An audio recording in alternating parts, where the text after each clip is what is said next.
হ্যাঁ, তলায় কড়াই গরম হয়ে গেছে। আমি এটা এখন তেল দিব পরিমাণ মতো।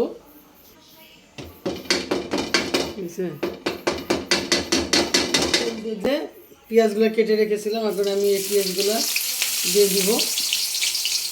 পেঁয়াজগুলো দিয়ে দিলাম। পেঁয়াজ দিয়ে আমি একদম লাল লাল করে ভেজে নিব। এভাবে লাল লাল করে পেঁয়াজগুলো, যতক্ষণ আমার পেঁয়াজগুলো লাল না হয়েছে ততক্ষণ আমি এরকম নাড়তেই থাকবো।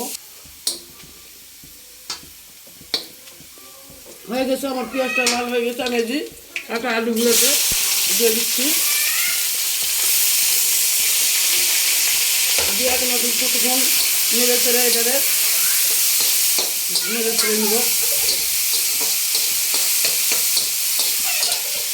এবারে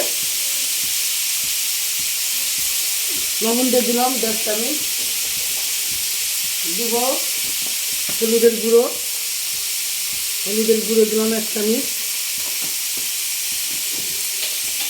দিব শুকনো মরিচের গুঁড়ো দিব 10 চামচ। এবার সম্পূর্ণ দিয়ে আমি এইভাবে একটু নেড়ে চেড়ে এভাবে মিশিয়ে নিব। এবারে দিব আমি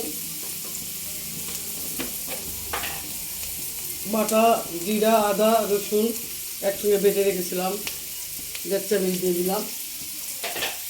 এবার আমি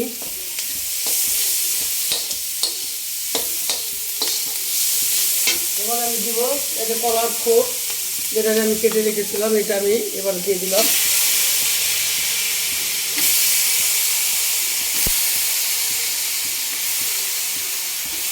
কেটে রেখেছিলাম এই বেগুনটাও দিয়ে দিলাম। এবার আবার কতক্ষণ নেড়ে চেড়ে এটা এইভাবে মিশিয়ে নেব। ধুয়ে রেখেছিলাম সেগুলো আমি এবারে দিয়ে দিলাম। এগুলা দিয়ে এবারে নেড়ে চেড়ে মিশিয়ে নিব।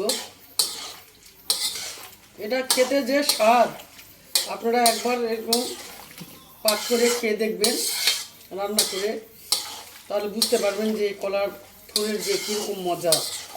বেগুন দিয়ে রান্না করবেন সেই টেস্ট।